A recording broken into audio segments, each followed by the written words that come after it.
On a high, rugged mountain, a drone discovered something surprising: a doorway carved into solid stone. This finding would forever alter one man's path and uncover a secret buried for centuries. As the morning mist rolled over the mountainside, Alex Marshall adjusted the drone's camera. After 3 years of exploring these cliffs, something unusual suddenly appeared on his screen. "What is that?" Alex murmured. His drone's lens had spotted unnaturally straight lines etched into the rock, partially hidden by vegetation. "Bas, are you seeing this?" he asked over the radio. "Location E7, roughly 2,400 feet high." The drone edged closer, struggling against gusty winds. When sunlight pierced the clouds, it revealed a doorway with sharp edges and intricate carvings. A large stone sat behind the door, almost like a sentinel guarding the mountain's secrets. Alex shut his eyes briefly and wished. After years spent chasing signs of the lost culture, this might be the breakthrough they needed. "Send the coordinates to the team on the ground," he said over the radio, trying to remain composed. "I think we've finally found a real lead." The voices on the radio buzzed with excitement, but Alex stayed focused on his screen, documenting every detail of the doorway. Years of aerial photography had taught him the value of patience: capture everything before the conditions shifted. Someone on the team asked, "How did you know to look so far up?" Keeping the drone steady, Alex replied, "I didn't. Just a lucky break. But this fits the old tales about temples where the morning light hits first." Stories he had once dismissed, until Liana convinced him otherwise. His late wife had spent years gathering oral stories and mapping them, believing they held clues to her ancestors. The Inara Cultural Restoration Project had once seemed hopeless, just a small effort to rebuild a lost legacy. "Prep the climbing crew," said Dr. Amelia Thorne. "We need to inspect this in person." Alex gave the drone one last pass, feeling emotional. He had joined the mission to honor Liana's legacy. Now, with a tangible discovery, the moment felt meaningful. This wasn't just another archaeological find. It might be the proof Liana had spent her life chasing. At base camp, everyone huddled around monitors showing the drone's video. Alex stood a bit apart, fingers brushing the worn drone case, a reflex from countless hours in the air. 3 years ago, he'd been using drones to film real estate and weddings. Now, he was hunting for a forgotten people. "The craftsmanship is incredible," said Dr. Shara Thorne, pausing on a frame of the doorway's ornate patterns. "These aren't random symbols. Look how precise they are, even after all this time." Alex nodded, thinking back to when Liana first shared stories of the Inara during her late-night research. "They didn't vanish," she had said. "They safeguarded their wisdom and customs, hiding them from invaders." He remembered their last talk in the hospital. Liana's voice was faint, but her grip had strength. "Promise me you'll help them find their way home," she had whispered. She passed away hours later, leaving Alex with baby Nia and a mission he barely understood. The buzz of the climbing team pulled him back to the present. As they went over plans and safety checks, Alex noticed something in the enhanced video: circular markings near the door's base. "Dr. Thorne," he called. "These designs match what Liana noted in her journals." She leaned in. "You mean the ones from the elders' testimonies?" "Yes," Alex replied, pulling the files up on his tablet. Liana recorded these symbols many times. The elders said they marked places where ancestors preserved knowledge. Dr. Thorne studied the images. "This supports our theory, but Alex," she hesitated, "we need to be realistic. even if there's something behind that door. I know, Alex said softly. He had learned to balance hope with caution. But Liana always believed the Inara knew how to protect what mattered most. Base camp buzzed with energy as the climbing team finalized their gear. They checked equipment, reviewed contingency plans, and monitored weather updates. Alex observed with a mix of professionalism and deep personal hope. The following morning dawned clear, ideal for climbing. Alex reached camp early, going over drone footage as golden light touched the peaks. He had barely slept, imagining what they might find. The geological team completed their preliminary review, Dr. Thorne said, walking up with a data-filled tablet. Her lab coat was already dusty from morning inspections. The rock wall is stable enough, but they advise waiting a day to reassess for weak spots. Alex nodded, suppressing his eagerness. That's fair. He pointed toward the sky. But up here, the weather turns fast. We might want to take advantage of the calm while we can. Dr. Thorne considered for a moment and nodded. You're probably right. I'll ask the team if they can expedite final checks. She pulled out a map. Join us in route planning. Your drone views might show risks we missed from the ground. The hours that followed were filled with careful coordination. Alex worked alongside Marcus Yamamoto, the climbing lead, cross-referencing drone footage with geological data. They charted primary and backup routes, identified safe spots to rest, and listed necessary equipment.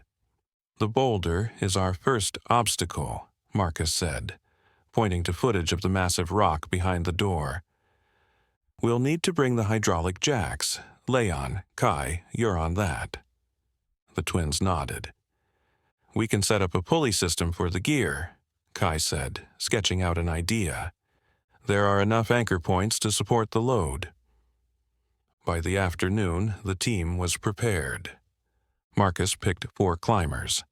Alex Marshall, Elena Rory Blackwood, a small but gifted mountaineer, and the twins Kai-en Lee and Chen, who had climbed together for over 15 years. Dr. Thorne would follow later, joined by Dr. Julian Reeves, a specialist in ancient scripts. Mina, their drone and remote sensing expert, managed the drone relays Alex had configured. From the mobile base, she could cycle through camera views to help the climbers navigate potential hazards. First anchor point is around 40 meters up. Her voice came through their headsets. There's a natural ledge there that should offer solid support. The team began the climb in a steady, organized rhythm, with Marcus in the lead and Alex right behind. The first stretch, about 100 meters, went without issue until the wind picked up, bringing a chill that sliced through their gear. Reaching the overhang section now, Rory called out, her breath misting in the cold. The surface is more eroded than we anticipated. Copy that, Mina answered, shifting the drone for a better view. There's a crack formation roughly 3 meters to your left. It looks more secure. Once everyone had secured their position on the ledge, Mina flew the high-res camera drone closer to the entrance. Late afternoon sunlight lit up the weathered rock face, revealing fine carvings around the doorway that had been nearly invisible before. Sending this back to base now, Mina said, her hands moving swiftly over the controls. Dr. Thorne, are you getting the upgraded video feed? Back at base, Dr. Thorne leaned toward her screen, eyes narrowing in concentration. Yes, it's coming through clearly now. These designs, they don't match anything in our existing archives. The style suggests a colonial-era origin, but the craftsmanship is far beyond what we'd expect from this location and time. While the archaeological team started their examination, Kai and Leon carefully set up the hydraulic system to shift the boulder. The huge stone had clearly been placed with purpose, its alignment too precise to be a natural occurrence. Pressures holding steady, Kai confirmed, eyes on the digital monitor. Beginning with low force, increasing by half-step increments. As soon as the path was wide enough, Alex directed a beam of light into the chamber. The walls were etched with elaborate carvings, but what caught his eye was the altar in the center.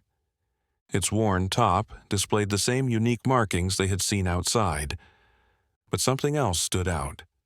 A small, perfectly circular indent that made his heart skip a beat. "Dr. Thorne," he said, barely keeping his voice steady. "Do you see this?" "Yes," she replied in a hush, eyes fixed on the image. "The detail. It's identical to the pendants Liana and the others always wore around their necks." Without thinking, Alex touched his chest, where Liana's pendant rested beneath his shirt. He had worn it every day since the accident 3 years ago, a final gift from her before that doomed expedition. His fingers traced the familiar outline through the fabric. "The numbers," Dr. Reeves said abruptly, motioning for Alex to get closer to the wall. "Look at how they're positioned. This isn't just a list of names, it's a lineage." "The spacing. I believe they represent generations," his tone rising with excitement. "And these symbols right here, they match the ones engraved on the pendant exactly." "Sorry for the interruption. Before we continue with the story, I kindly ask you to like the video and subscribe to this channel. It is very important for us. Thank you very much." Alex's hands trembled as he unclasped the pendant from around his neck. The silver disc caught the light, its old symbol now glowing with deeper meaning. Liana had always said it was a family relic, handed down through generations on her mother's side.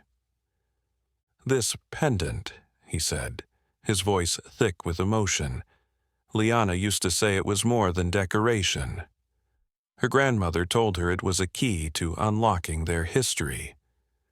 His fingers still shaking, he gently placed the pendant into the hollow in the altar. It slid in perfectly, as if it had waited through the centuries to return home. He scanned the chamber, half expecting hidden doors to slide open.